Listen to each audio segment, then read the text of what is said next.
Thank you very much for having me out here today. The warm welcome is great.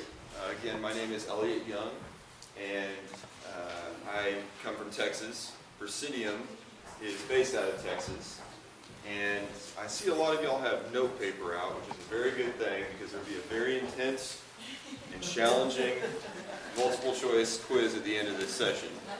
So the first question that I'm going to ask every one of y'all, what does Praesidium mean? Safe camp. Good guess.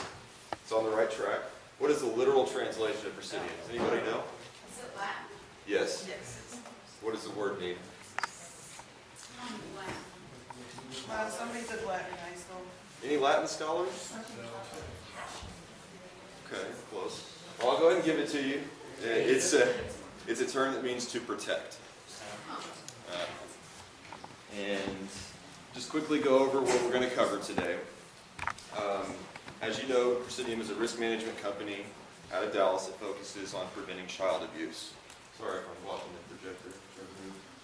For the agenda today, we'll talk about the scope of the problem, types of offenders, and that section, those two areas, is probably the more interesting. It talks about the psychological profiles of offenders, and it's really important to understand that because you need to know who these people are. You need to know what to look for.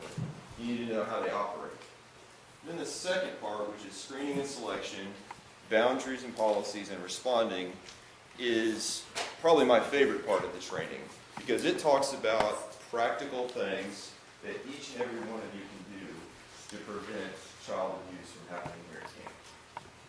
Okay?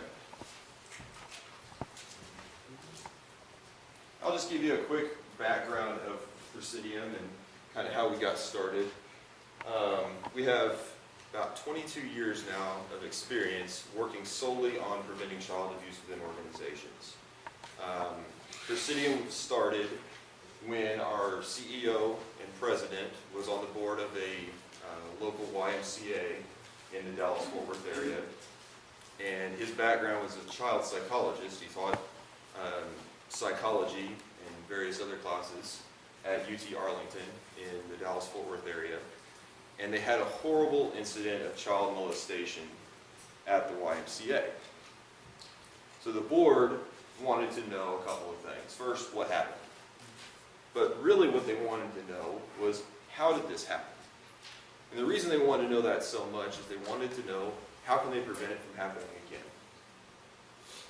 So they asked our president, and he assembled a team who began a root cause analysis of what had happened. He studied cases.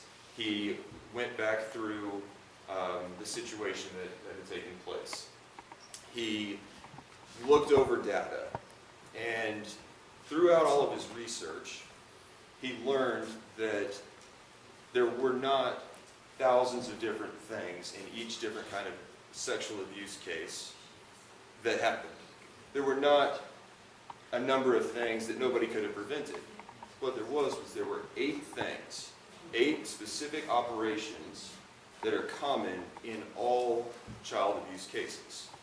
And that led to what has become the Praesidium safety equation. And the Praesidium safety equation is 8 operations: policies, screening, training, so on and so forth. And what these kind of add up to is it's a conceptual mathematical model where each one of those can be worth 100 points. And you can look through each category, policy, screening, and so on, and give it a grade, 1 through 100. 100 being the best, 1 being 0. And every organization, camps included, are not perfect. Some do really well with policies, some do really well with monitoring, some do absolutely terrible at consumer participation.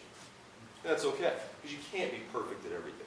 You can't supervise every situation, every location.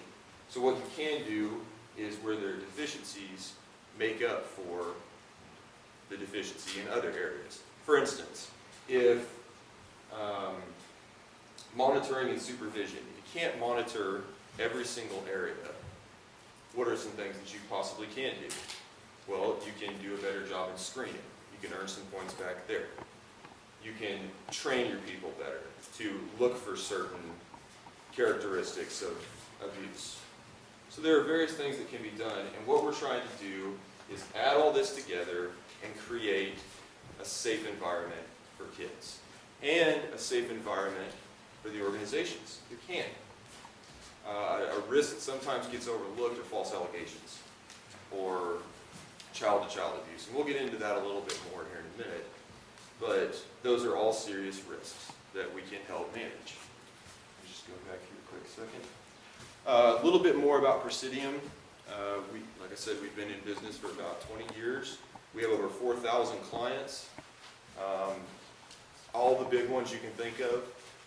Penn State, the Boys and Girls Clubs of America, YMCA. We just signed a big deal with YMCA, and we're starting to do a lot of work with them.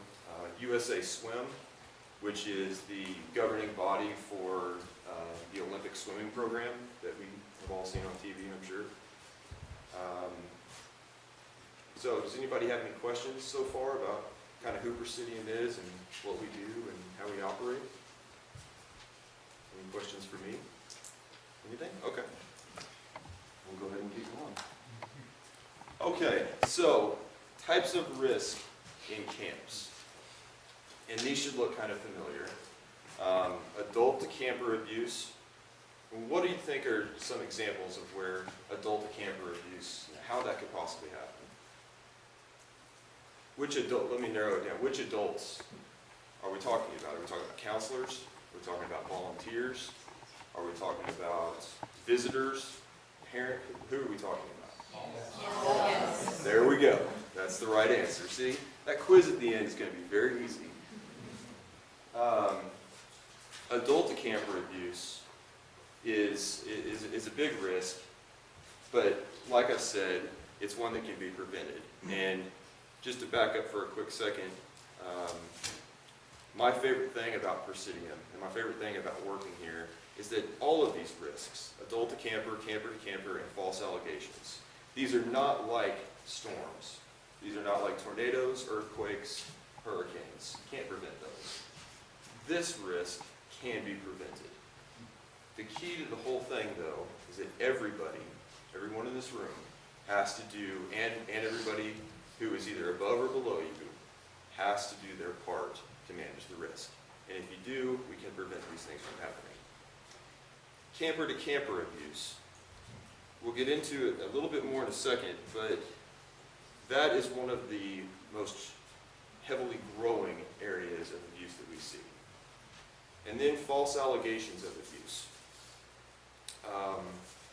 We won't get into false allegations that much, but just briefly to touch on it, they're rare. False allegations where a child comes to you and says, so-and-so molested me, and it's not true, are very rare. We've seen cases where 13, 14-year-old girls get upset with a teacher at their school.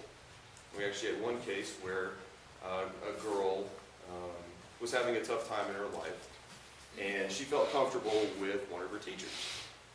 And she would, after school or during lunchtime, she would go meet with her teacher. And she would just sit down and talk to him and just make small talk, and got more comfortable, and it led to her starting to talk about things in her personal life that you might not talk to with just a teacher, real personal stuff. And he offered to help her. They always met in the classroom, real innocent. They sat there, they talked, he was at his desk, she was sitting on the other side, and they had conversations. And for a while, he was able to help her. Oh, well, maybe you should try talking to somebody else, or oh, let me see what I can do for you. But after a while, the answers that he started to give her did not make her content. They started to make her irritated, and she wasn't real happy with it. And it turned into anger, turned into frustration, and ultimately, she realized that she really was upset with this teacher and wanted to get him in trouble. So she went to the principal's office and said, so-and-so, this teacher has molested me. Okay. Did anything happen? Absolutely not. It was innocent the whole time. But what did all the other teachers that were interviewed about this, what did they say? Well, they said that, yeah, we always saw the teacher hanging out with this kid. Oh, and where did you meet? Where did you see the teacher? Well, they were always in a classroom, and the door was always closed, and the windows were always covered. Oh, so you didn't really see anything? No, I didn't really see anything. Well, did you see the girl leave the classroom ever? Yes, I did. She always seemed happy at the beginning, but then she started to get really upset. And what is this starting to look like? It's starting to look like something has actually happened here. And then we have a he said versus she said kind of situation. And who is going to believe the teacher who has no alibi? Okay. Yes? Sorry, how do you eventually establish that there was not an incident in it? I mean, because, yeah, circumstantially, but yeah, this happened. Yeah. And if you play it out, it comes down to, you have to ask if it goes to trial or if it goes to an arbitrator or wherever it might go, who do you believe? And that's a sad realization that shows you the severity and how simple a false allegation, how simply it can happen. And they do happen, but not very common. Again, it's only about 5% of cases. Now, why would you think that it might not happen so much? Well, one reason is that a lot of times kids who are very young don't want to report when something has happened, let alone go make up a false story about it. Okay, now here's a question. Who wants to go first? Let's all talk about our first sexual experience. Go. Nobody? Somebody's got to have a good story. No, see, we're all adults in here, and it's not a comfortable topic to talk about. I can see everybody's blood pressure and eyes perk up. Oh boy, no, don't call on me. Well, if you can obviously you can imagine it's an uncomfortable topic for adults, let alone, small kids. Okay. Any questions so far? Yes? I'm just wondering why adulthood don't use sexual harassment, for instance, is it listed there? In form of sexual harassment? Well, that's just the first thing that comes Yeah. to mind. Yes, that is a good question. Risk. Yeah, sexual harassment is a big risk. Praesidium's focus is solely on kids. We have focused for the last, like I said, 20 years on preventing child abuse. So when we start talking about sexual harassment between two adults, it's kind of outside of our scope. Now, it does overlap at times, but we really try to focus in on just focusing on child abuse. Okay, now I promise you I will not bore you to death with statistics because nobody likes to be bored to death with statistics, but we have to go over a couple of them. How many kids do you think that you each supervise during a summer? Give me some numbers. 40. Okay. 50. Okay. Well, an alarming statistic, obviously, is that before age 18, 1 in 4 girls and 1 in 6 boys will have been abused. That's not a happy stat to really think about, but it puts it into perspective on how serious the problem this actually is. 10% of school children at some point have been abused, and this is the result of a study. It was a retroactive study in which an insurance company contacted thousands of parents who, and they asked them anonymously in high school or in middle school, had you ever been abused? And they found throughout the study that about 10% of the school children back then had been. So, probably the most alarming statistic, well, I guess they all are, 300% increase in child abuse. And that's over a very short period of time, 3 or 4 years. Again, that was another insurance company that went back, analyzed a bunch of data from they started year 1 and went to year 3, and looked at the data in year 1, looked at it again in year 3, and saw a 300% increase in child-to-child abuse. 80% of abuse goes unreported. And we talked about that a minute ago. It's an uncomfortable topic to talk about. But what are some other reasons, other than it just being uncomfortable, that you can think kids might not want to report abuse? No one's going to believe me. That's a big one. Child thinks she's at fault. Child thinks maybe they had something to do with it. It's their fault. Retribution. Retribution. Often the abuser will groom and threaten. That's right.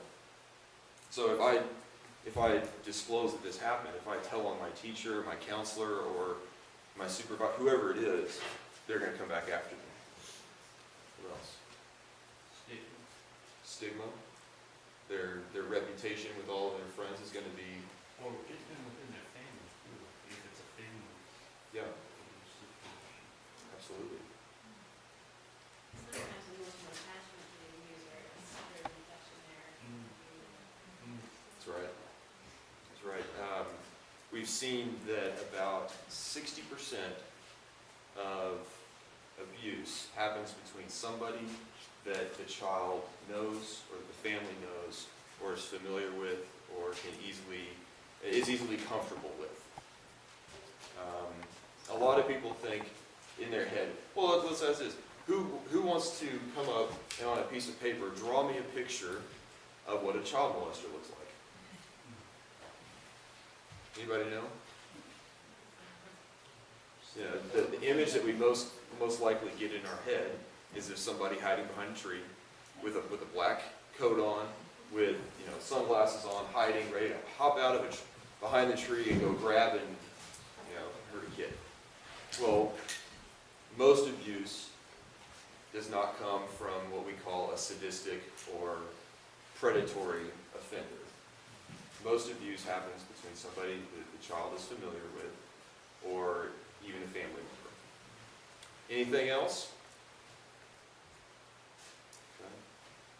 Okay. Legislative changes allowing litigation. We really won't go into that too much. States all across the country, and we've seen a lot recently since Penn State happened, states are changing their mandated reporting laws. States are changing a variety of laws. We won't bore you with it, to make it a little bit easier for plaintiffs to bring cases and to prevail in cases. Yes? Just a point of clarification. When you're saying abuse on this, are you specifically meaning just sexual abuse? No. Good question. The studies that we have here, they come from a variety of resources. Some of them focus on physical abuse, some of them encompass emotional abuse, sexual abuse, and physical. Some just focus on sexual. So it's not just sexual abuse, it's some form of abuse. Okay? I have a question. Okay. Just because we were talking about the 80% of unreported, I'm Yeah. just curious about the statistics, like how do they gather the statistics, especially with abuse with males, because that is really historically underreported. Mhm. So I'm just curious, like how the statistics are collected. Some of them were collected based on studies that insurance companies did. Some similar to the one our CEO did, where they had an incident and a team of academic professionals would go back and analyze cases. Right. They would interview people, they did phone interviews, they've done case studies, you name it. Right. So they come from a variety of So cases. the point being is that those like 1 in 4 and 1 in 6 could potentially even be They higher could. due to That's right. underreporting. And different studies have different numbers. We've seen 1 in 4 girls, we've seen 1 in 5 boys, we've seen 1 in Right. 7 boys. They vary. Right. And that Yeah. includes all kinds of abuse. Yes. Yeah. So Sounds what you're saying, yeah, I get it. It's tough to pin down exactly, right. because that is a big problem. A lot of stuff is underreported. Okay. Effects of abuse on victims. So we have psychological, educational, behavioral, interpersonal, and sexual. Now, what the key thing to take away from this is that we're not talking about subtle changes in behavior. We're not talking about subtle effects, because those, a lot of times, you're not going to be able to notice. What we're looking for, and as your role working with kids directly, is to notice the drastic changes that happen. So, for instance, you have a kid who is very outgoing, love to participate in lots of activities. They love to interact with all of the kids. And then they all go to sleep one night. They wake up the next morning, and all of a sudden, one of the kids, this is the same kid, does not want to do anything. Doesn't want to leave the cabin. Wants to stay in bed. Doesn't want to talk to anybody. What do you think you would do about that? Talk to them about it, Okay. check in, see what's going on. So you would address it head on. Well, yeah, I'd just be like, hey, you know, it seems that there's been a big change today. How are you doing? What's up? Yeah, absolutely. Anyone else? That's exactly right. The key is to address it. The key is to talk about it and to talk to supervisors about it and to try to help this child to figure out what is going on. Okay?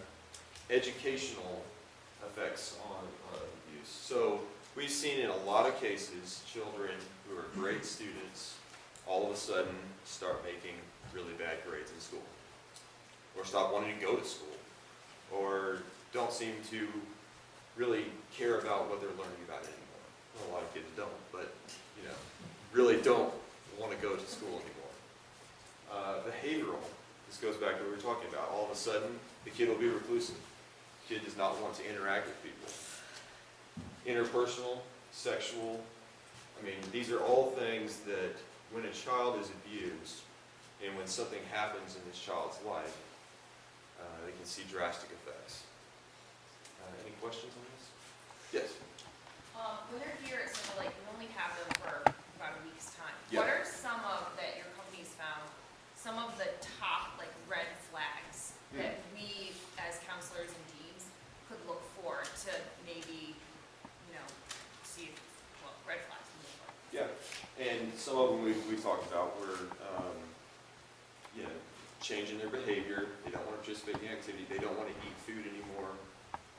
They feel uncomfortable going to the showers. They don't want to go to the bathroom, or if they do, they only want to go in there when nobody else is around. At night, they don't want to go to sleep. I mean, it's a variety of things where you just notice that something is out of place. Sexual acting out is another one, of course. We had a case, it wasn't that long ago, at another camp where it was in free time, and we'll talk about it in a minute, but free time is very high risk time because it's less supervised. But we had a case where the cabins were open and the kids were able to come in and out of the cabins in free time, and this one kid ran out the front door of the cabin and ran over to a counselor and just said, I don't want to go in there, I don't want to go in there, please don't make me go in there. The counselor said, whoa, what's going on here? Why don't you want to go into the cabin? Because, well, they're in there doing gay things. Okay, well, what do you mean by that? Well, the counselor obviously took notice, notified a supervisor, and they determined that there were a couple of young boys in there that were sexually acting out on each other. They were experimenting. And this one kid who saw it, it freaked the kid out, and the kid didn't want to be a part of it, and wanted to tell somebody, so it would stop. Some other red flags, a kid doesn't want to go to a water area, they don't want to go swimming. They're really hesitant around a particular person or a particular counselor. So they like to hang out with people, but they see that one counselor and I don't want to. They kind of pull back from them. So, dramatic changes in personal hygiene, even I've known junior high kids to urinate and defecate and have all sorts of, acting out behaviors around elimination. Absolutely. And that can be really confusing, I think, to a counselor who has a kid in the room. You can't quite figure out what's going on. Yeah, exactly right. Is he, yeah, To the point that these young folks are only with us for a week or so, these might be things we observe in them coming in and not necessarily a change within the week, something's happening outside of their experience here. that's possible. You notice a kid comes in and they have marks on them, or they have Right. changed behavior that you've seen in the past. Yeah. Yeah, but you can also see changes happen very quickly within the camp, just for 1 week. The example you used of, a kid doesn't want to go to sleep anymore, or the kid doesn't want to go into the cabin. Right. Well, why doesn't it want to happen? Well, maybe something happened, and that's something that needs to be addressed. Yes?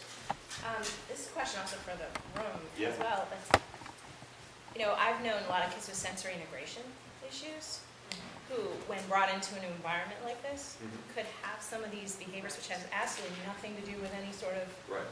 abuse. Does anybody have suggestions for how we differentiate between the two? Anybody? Sometimes the child will just tell you, listen, I'm not used to this. I have a room by myself at home. I'm not used to dealing with many kids. Sometimes we have kids that are homeschooled. It's just a culture shock when they come here. And sometimes it can be misconstrued as, oh, they must be being abused. And because we have all these trainings, we're programmed to think, oh, they must be being abused. Sometimes it's not. Sometimes they're just That's right. having a hard time adjusting, and you can simply just ask, hey, how are you adjusting?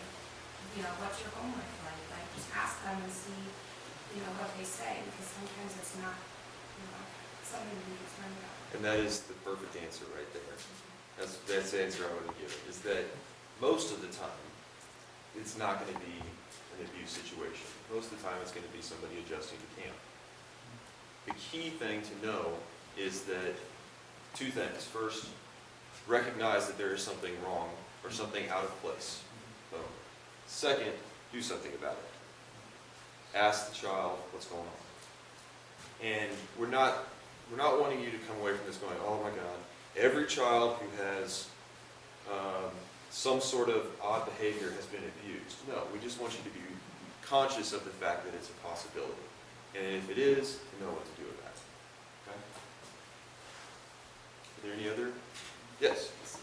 Maybe a variation on that. I'm thinking back on the example you just gave, the 2 kids in the cabin, and Yeah. wondering, as adult facilitators and models, how we distinguish between young people exploring their sexuality, which we want to discourage for one reason at camp, versus kid-on-kid abuse, Right. so that we are able to cultivate positive body image and mutual respect, and that sexuality in and of itself is not a bad thing, but also keep people safe from inappropriate interactions. So I'm thinking about shaming and how we respond in situations in ways that both keeps people safe, but also doesn't automatically shame folks for behaviors that we may encounter. And I don't know if others have had that experience, have language that they've used with kids where they Does do. anybody have an experience there? Anybody know time they've had to deal with that? Well, I mean, there are a number of things that you touched on there. Even like, say it's 2 13-year-old kids, and they are experimenting. They're sexually acting out, and they're consenting. They're both wanting to do that. Well, we've seen that the long-term effects of even that can be great for the kids, because they don't exactly know what they're getting themselves into. They're experimenting, but they don't exactly know what they're doing. And we've seen down the road, when a child does something like that, they look back and go, I really didn't want to do that, and it really negatively affects them. We've also seen times where there's non-consenting kids. we hear about cases like this all the time, where a child will be curious because he saw something at home and want to go act it out on somebody else, and he just goes and does it, and it causes effects on both of them for a long time. So to your point about how do we address the different things, you have to talk to the kids individually, you have to report what is going on, talk to your supervisors about it, and just try to comfort the child and get them as much help as you can.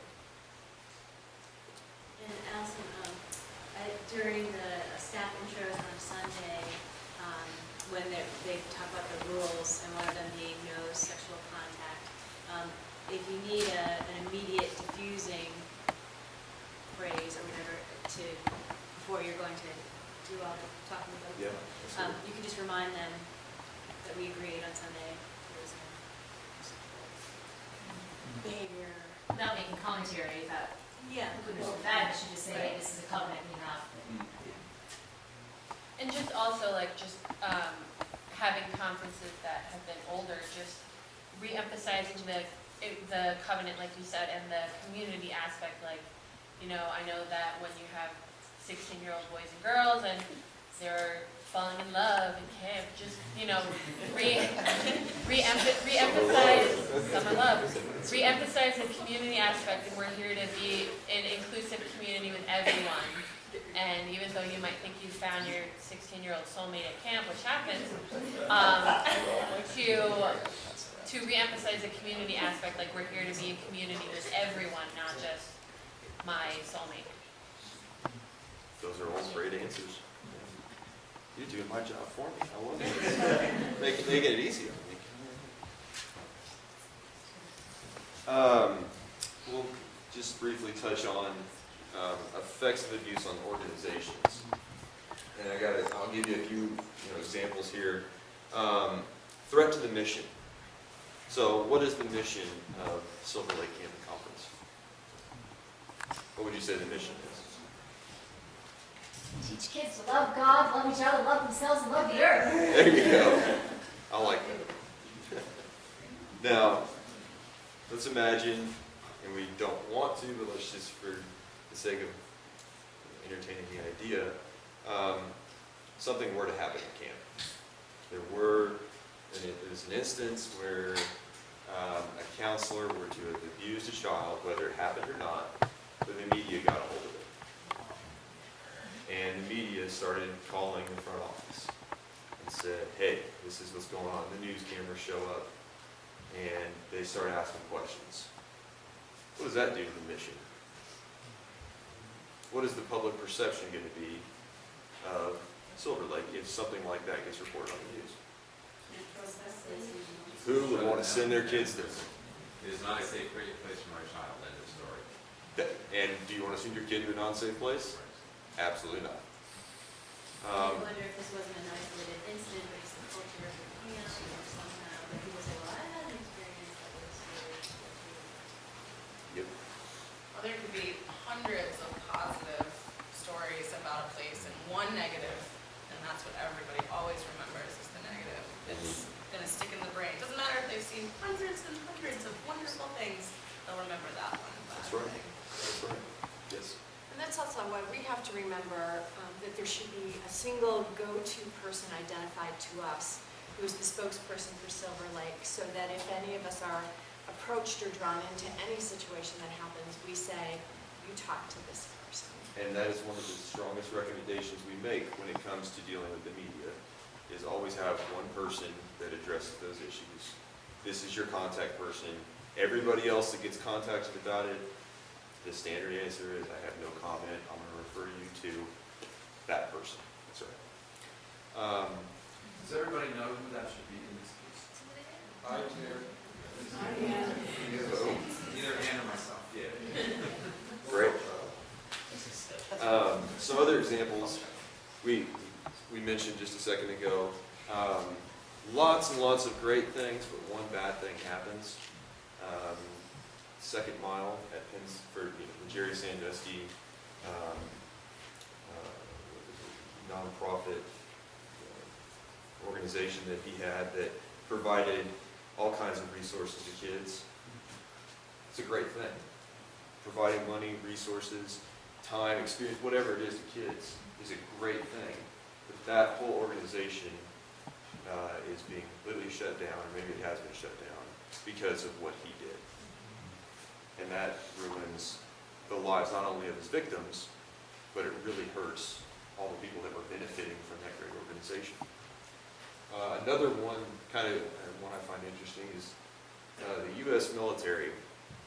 As you know, they have incidents that have been in the news recently about sexual harassment or sexual abuse cases.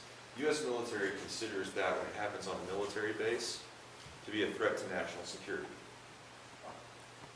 And the reason why is when everybody's having to deal with that, and they're all answering questions, and they're all, when they're sitting around talking or when they're working, they're all thinking about that incident. They're all focused on that, which is against what they're supposed to be focusing on, which is national defense. That's definitely a threat to the mission. We've seen a huge range of awards from $3,000 to multi-millions. It jumps down to the bottom on reputational damage, but does anybody know what the estimated reputational damage to Penn State is? $1 billion. One study came out that said $1.2 billion in reputational damage. We have some stats here on higher education just because those numbers really jump out. The average loss for higher education is $500,000. Now that's in either settlement awards or what a jury will award, but that kind of an award is really, really small compared to reputational, what happens down the road. And plaintiffs, yes, yeah. It struck me that the reputational damage is measured in dollars. That seems strange to me. Can you explain a little about that? Well, again, it was a It study. makes sense on the one hand, but it's also a little weak. Sure, and it was one study where a professor said, okay, based on how Penn State has been damaged, based on their public image, based on donors and money they'll have to pay out to victims, Lost tuition. lost tuition students, a number of things. It's been estimated it's over $1 billion. Lost that salary is if people are lost trying to get money. jobs. Yeah, It's a lot. just the brand itself, Penn State, has been damaged. So, and again, it's not a absolute number. It's one study that. Well, it's just striking to me that it is measured in dollars. Yeah. Another example we've seen is the Archdiocese of Dallas. They've had some problems down there, and their estimated damages go up to about $2 billion. So, yeah, I agree with you. Measure that in dollars, but that's how these studies have come out.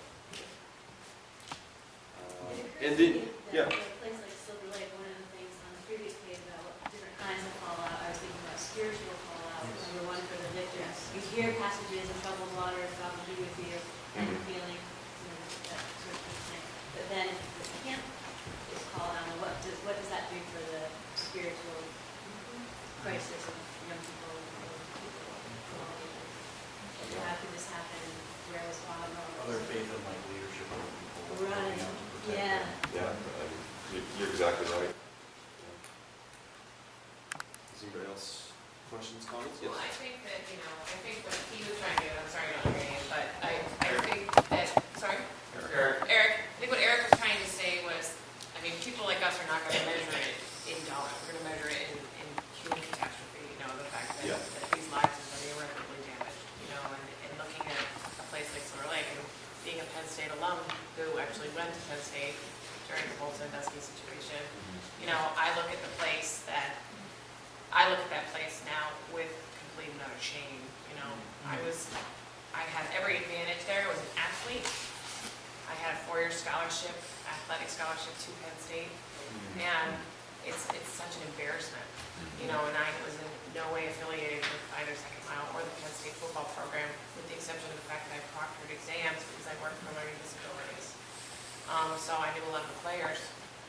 And it's just, when I think about that, and I think about the fact that, as a representative of the church, the clergy person myself, the entire institution of the Church Universal has been damaged because of the clergy abuse scandals in all denominations.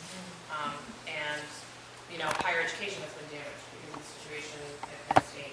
And for me, I do also look at that, like, it's hard to look at it like village and village and village, because even if one life.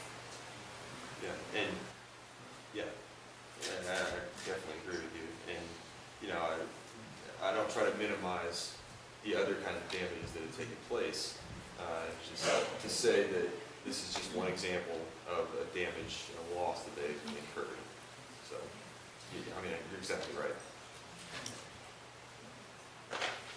Anyone else?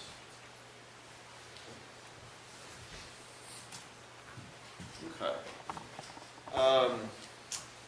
The first step really to preventing abuse is to recognize who the abusers are. Because like we said earlier, you can't draw the image of an abuser, but to understand how they operate, to understand what they do. And we won't stay on this very long because we want to get into more of what to actually do to prevent this, but we do need to cover just briefly some examples of offenders. Preferential offenders. Your preferential offender is a person who has a primary sexual attraction to one type of child. For instance, you have a man who, since he was a little kid, and the important thing to realize here is that the way that these people progress maturely, sexually, is that when they're 10 years old, for instance, they're sexually attracted to 10-year-old girls. Okay? Normal. But what happens is as they grow, they become 15, 20, 30 years old, their primary attraction stays with those little girls. And some examples are, you have a 30-year-old man who, as a 30-year-old, is still primarily sexually attracted to 10-year-old, blonde-haired, blue-eyed girls that are tan. Okay? And these people, they're not going around looking to abuse any kid. They're not looking to hurt anybody. They don't see it that way. They see it simply as they are attracted, just like anybody is attracted to anyone. They happen to be attracted to 10-year-old girls with blonde hair, blue eyes that are tan. Okay? Any questions on that? Okay, and we've seen a number of cases of this. We've interviewed tons of people in the past, and we have some videos that we could show, but we won't get into it now, that they'll say, yeah, my whole life I've always been attracted to 12-year-old black boys that are tall. And they just are. That's their attraction. And to them, when they meet these kids and when they commit their sexual acts on them, they don't see it as something bad, but as we said, it obviously has a bad effect on their victims. Can I add something? Absolutely. There's been a growing movement that's been really wonderful for people who have this kind of thing going on to take medication that will lower their sexual libido, and kind of looking at it, instead of looking at them as monsters, as kind of trying to work with them, and a lot of them really don't want to do these things, and so they are trying to figure out ways that they can not be, they can shut down that sexual expression part of themselves, which I think is really great. And what you just mentioned it right there, they don't want to do these things. They don't want to hurt a kid. Their intention is not to hurt anybody. But we've seen that even if they don't intend on that happening, it still does. Yes? I think something else that's important to mention about adult campers is adults don't realize they're adults. I mean, 18-year-olds, 17-year-olds, that they may not look like, that may not realize that they are, in fact, exactly right. You have a classic example, 18, 19-year-old camper who all of the 16-year-old girls have a crush on, and they're only 3 years apart in age. So, of course, some guy, camper, or counselor, and he has 5 girls that are a couple years younger that are attracted to him, and he knows it, he's going to be flattered. He might want to do something about that. Okay? That's definitely a legitimate concern. Yeah. Yes? I was operated with the understanding that sexual abuse offenders most often have been sexually abused themselves. This conversation suggests something a little bit different, which is more sort of natural impulses sort of misdirected. Do we have statistics these days about? We know that although there is the conception, the idea that most have been offended and abused, a lot of them have, but still, you can't rely on that to say, oh yeah, everybody that's been abused is going to abuse, or you're much more likely to, because it's just not really reliable. If I understood the way I was taught originally, it wasn't that all abusers were abused. It was the other way around. It was if you were abused, you were more likely. You're more likely. That's not quite the same. The next type, and this will kind of overlap with what you were saying about the 18-year-old counselor who has a relationship at camp or does something at camp with a 16-year-old. The opportunistic offender. And this is a person who does not have the primary sexual attraction to a child. The classic example that we see for opportunistic offenders are female teachers. Okay? The classic example of preferential offenders are males. That's not absolute. There are female preferential offenders. And there are male opportunistic offenders. But the classic one that we see are female opportunistic offenders who are school teachers. And the story, the way we see this play out, we've seen it a number of times, is there is a 26, 27-year-old, maybe even a little bit younger, female school teacher who's having a rough time at home. And she teaches junior level math, junior level science, whatever it may be. And she, over the course of a year, gets to know a couple of her students pretty well. And those students come in for study hall, or they come in after school, and they work extra problems with her, and they get to know her, and she feels comfortable with them. And she's having a problem at home. So since she feels comfortable with them and they're there, she starts to get to know them on a more personal level. She starts to talk to them more about personal things. And what happens is she starts to notice that she is kind of attracted to a particular one of those boys. So they start to have one-on-one meetings in classrooms. They start to communicate outside of school, Facebook, phones. They start to meet up, whatever it may be. And she gets to know him even more, feels more comfortable, and what she starts to do in her mind is she becomes, if he's a 15-year-old kid, 16-year-old kid, and she's 25, she starts to lower herself mentally to his age. So she'll start to say, oh yeah, well I love him. Oh, we really have a special relationship. We really care about each other. And in her mind, she has lowered herself down to his age. So she has become mentally like a 16-year-old. So then something happens, whether it's at school or more likely out of school. They have a sexual encounter.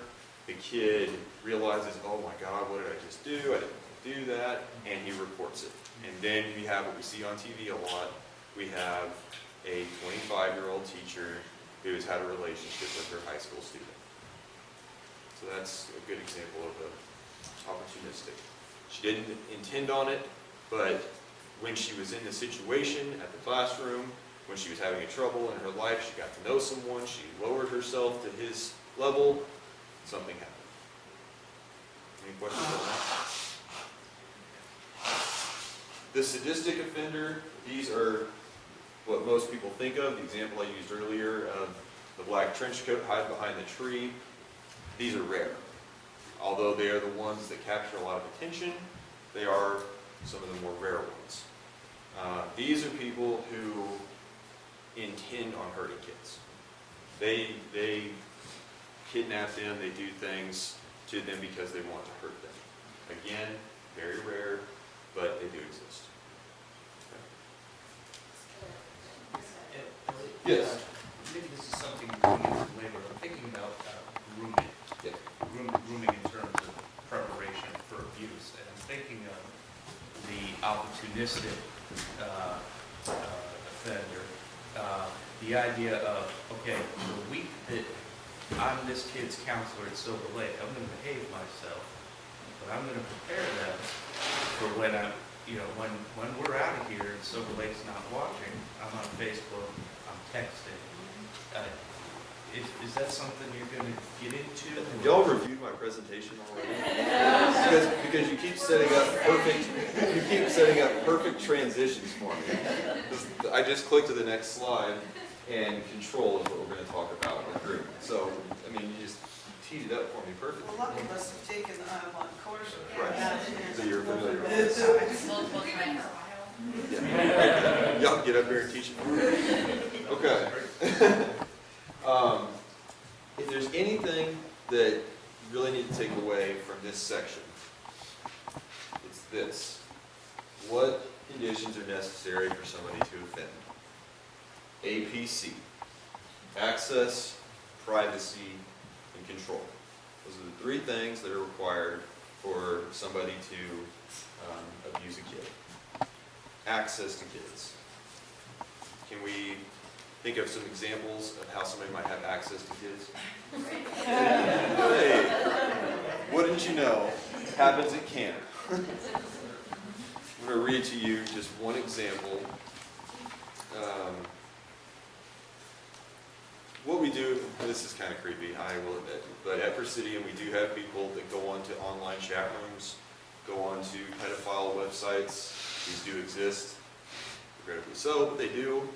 And what happens on there is these pedophiles get together, I'm using that term loosely, offenders, people with attraction to kids, get on there and start talking about where they're going to be working or how they're getting access to kids.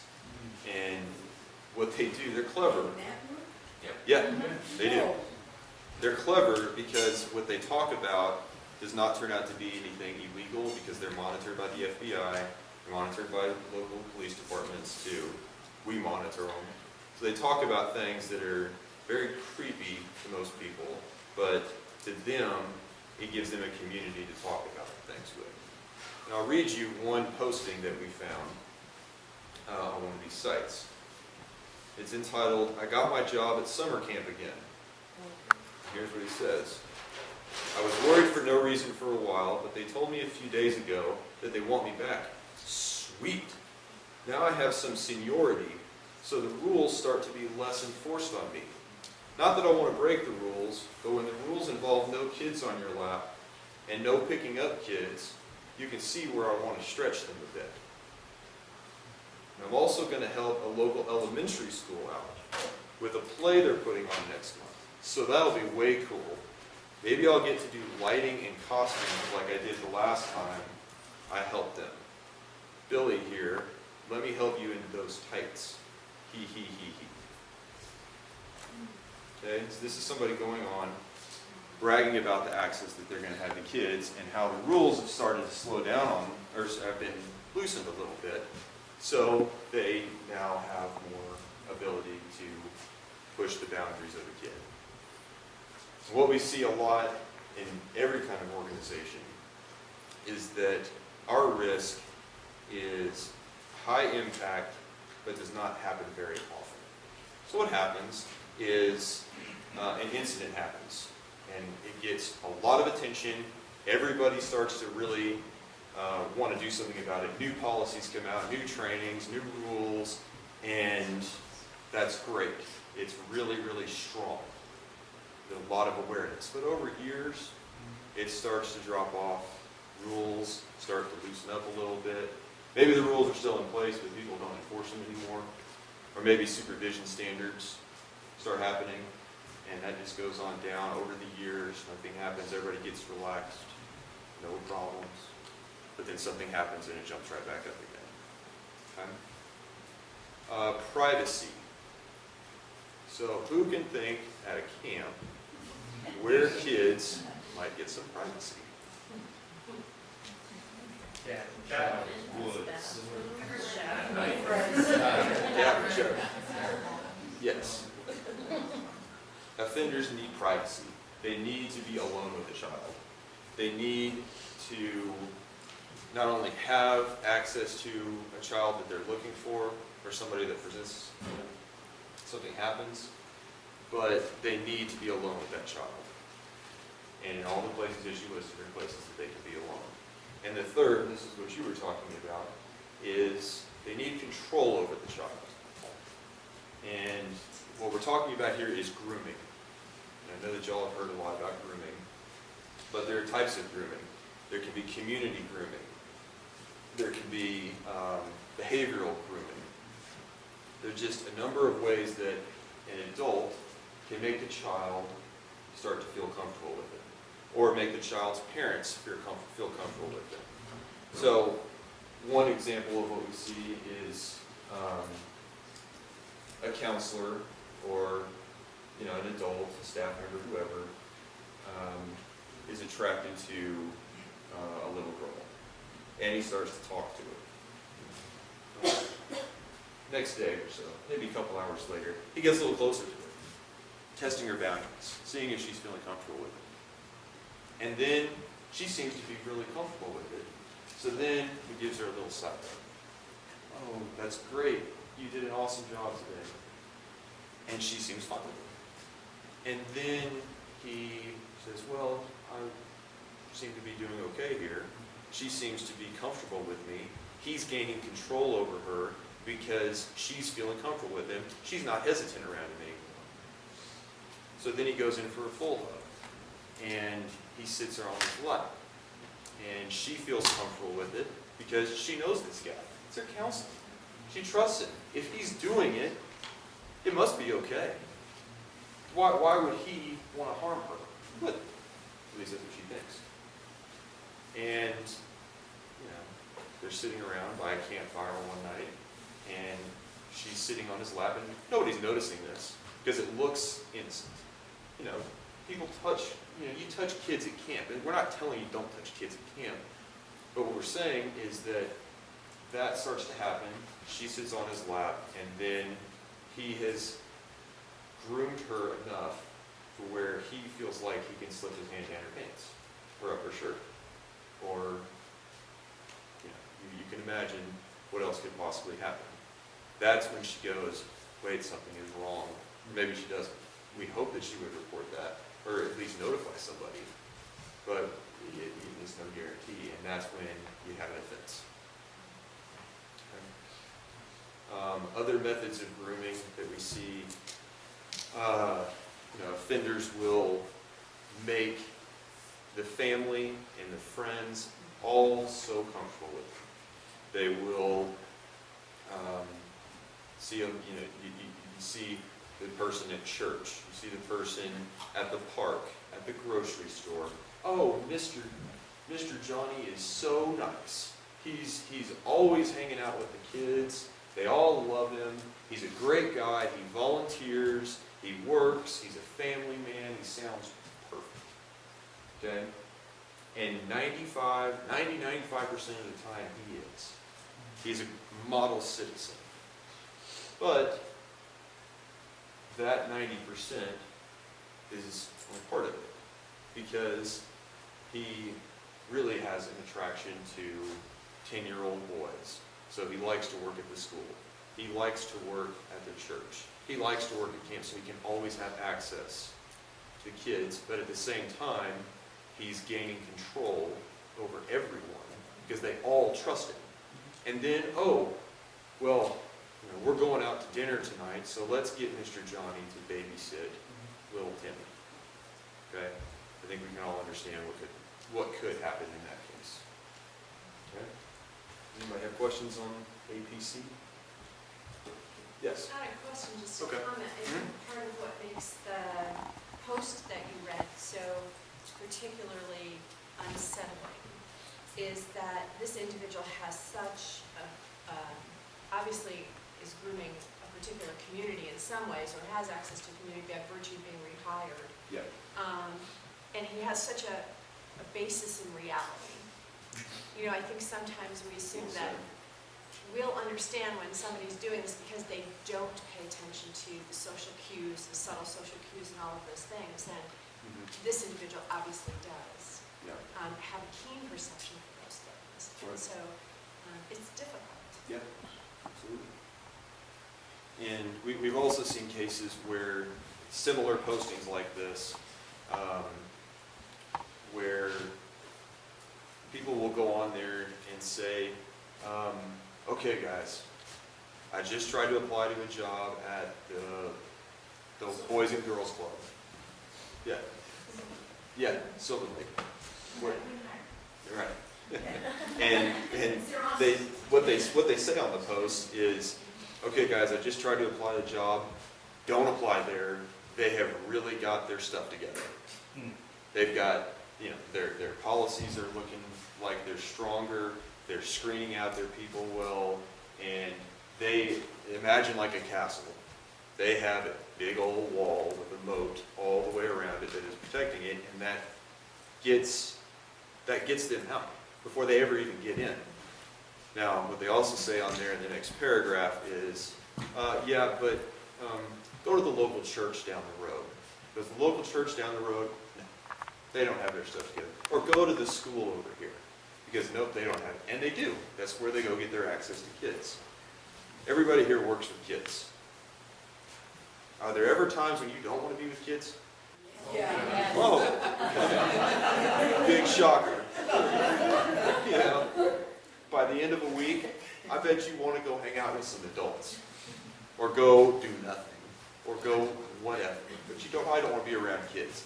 These people, they want to be around kids. They want to be around kids all the time. They're always looking for new ways to get access to kids. So organizations like Silver Lake can do a good job of keeping those people out before they ever get in. And we're going to get into that very soon, about what can be done. Okay, we've already touched on this a little bit, but just to kind of go back and recap, you know, we know some of the places on camp where this could happen. But when does this happen? Free time? Free time, bedtime, shower time, In the bathrooms during meals. bathrooms during meals, Darkened rooms during darkened rooms. Yes. Those are all right. stargazing, night lights. We're putting kids in the dark a lot. Don't play sardines either. Movie time. Okay, and then how does this happen? How does it happen where even though there's privacy, even though there's a place to go, how does it happen? How does that take place? Well, what we see a lot, and again, what we're going to talk about in a second, is that this kind of thing can happen in private locations or in hidden away areas because there's a lack of supervision, because there's a lack of recognizing red flag kind of behavior. In the example that I read, the guy was excited about setting a kid on his lap. And the example he used earlier of hugging someone. Those kind of behaviors, you know, nobody probably thinks twice about it. But what you start to do is recognize that that could be something that could lead to something else. So when you recognize that kind of behavior, you report it.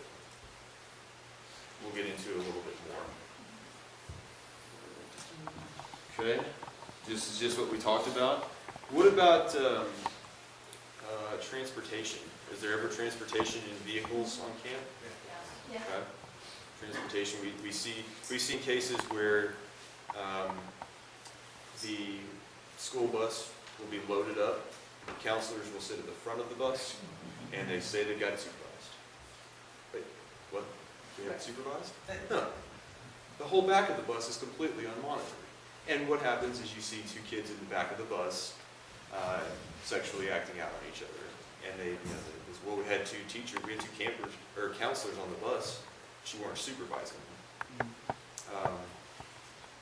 We work a lot with daycares, and an example we use in daycare is imagine that this room is a daycare. And one of the high-risk times are pick-up and drop-off times at daycare. So when you drop off your kid, the teacher or the child care worker, whoever it is in there talking with the parent. And the kids go run off and they go play. They do whatever they're going to do. And a lot of times they'll say, well, we have proper ratios here. We have 4 to 1, we have 5 to 1, whatever. So they have 3 child care workers and there are 15 kids in the room. Okay? But when the one person is talking to a parent like this, and the room's over here, talking to a person like this, and then the other person is sitting at a table over here playing checkers, or that's probably a bad example, but drawing with someone, and they're sitting close together and they're playing, and then the other person is over here setting up the art set, or taking it down. So we have here, we have here, and we have here. So this whole space is not being watched at all. That is a high-risk situation because for kids, all they need to be able to do is go behind the couch and sexually act out on each other. And we've seen this happen, where when interviewed, whoa, we had 3 teachers in there. Yeah, but the 3 teachers were completely ineffective because they weren't observing. So you say, well, what can we do to fix that? It's amazing how simple solutions can be sometimes. If you're talking to the parent at the front door, they would have talked like this.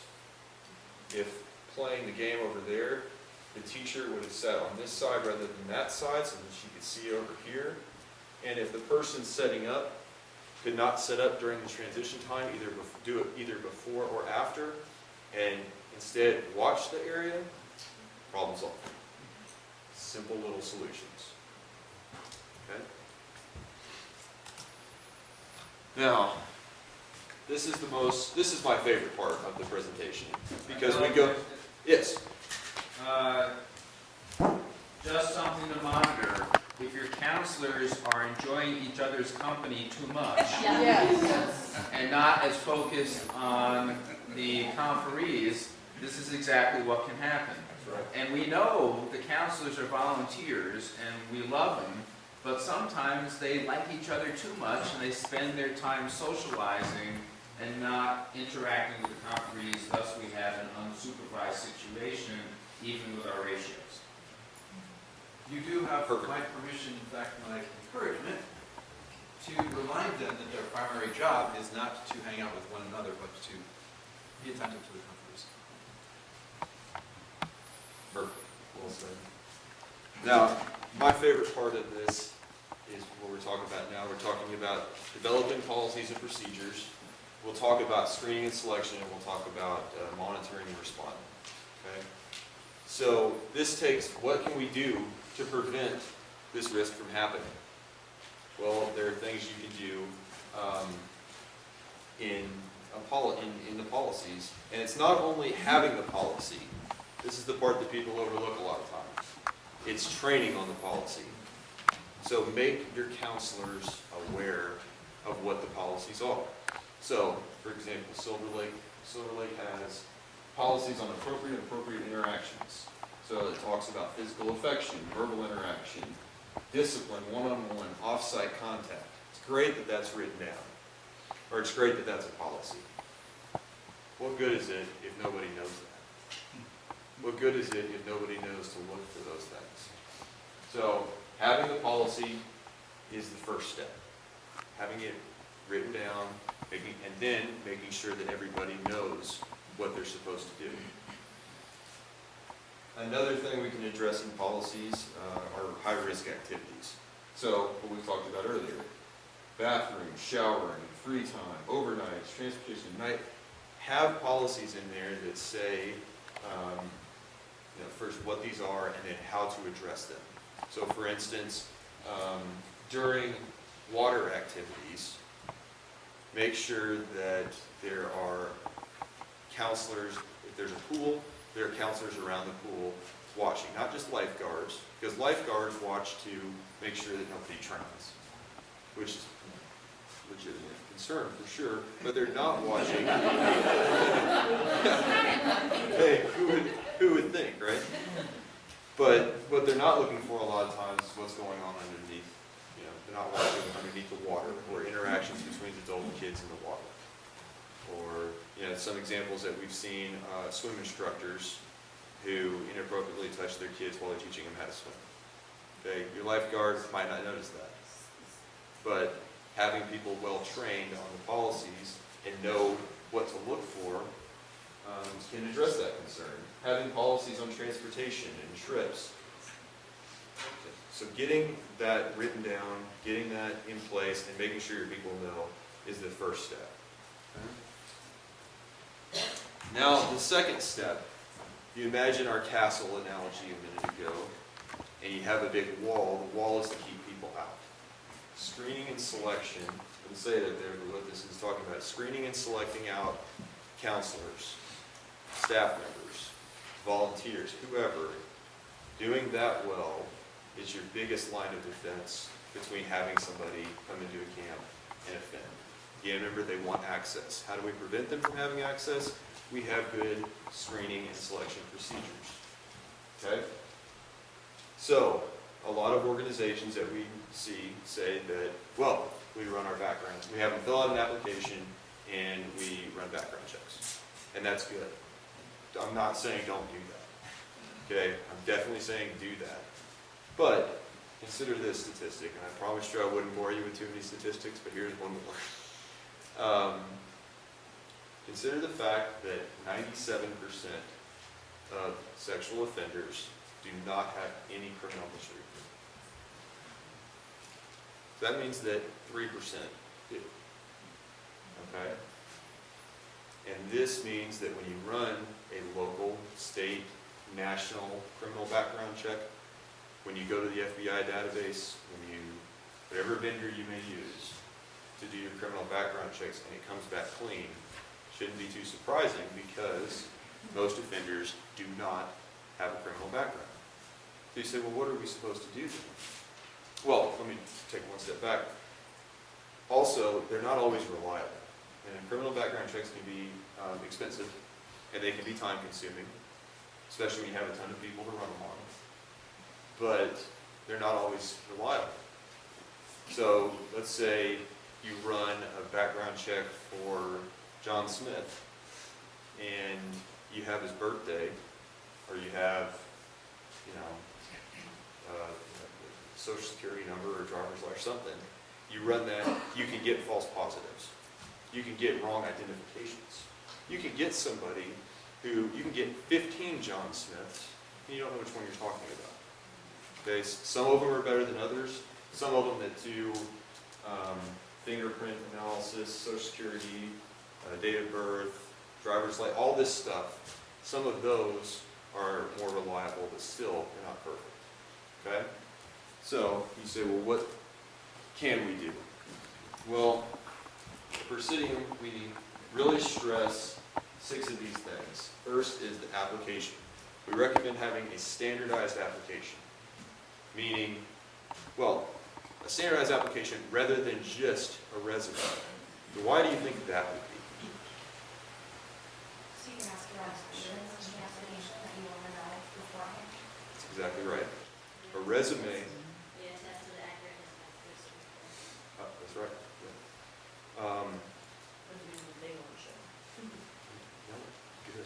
That's exactly right. The resume is what they want you to know about. The application is what you want to know about. And there is an exercise that we sometimes do with organizations that looks at red flags on an application. We won't have time to cover it today, but I'll just touch on it briefly. It's having having a standardized application, but also being able to review it with a critical eye.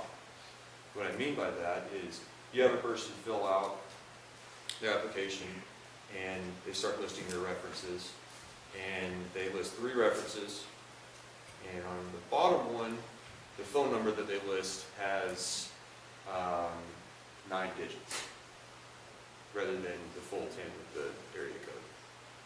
Typo? Maybe. But maybe not. Maybe they deliberately wanted that left on. So, red flag, keep that in the back of your mind. You can also look at things like employment history. You know, this person has, for 20 years, always worked at summer camps. No big deal. But when you see that they've, you know, been at a school, camp, a church, a youth serving organization, and they've been in each one for 3 to 6 months, and they bounce around a lot, why would they constantly be leaving? Well, could be a number of reasons. Probably none of them bad, but it could be. You start looking at things like a person who comes in and on their reference, or for like a description of their employment, they say, I love to work with 10-year-old kids.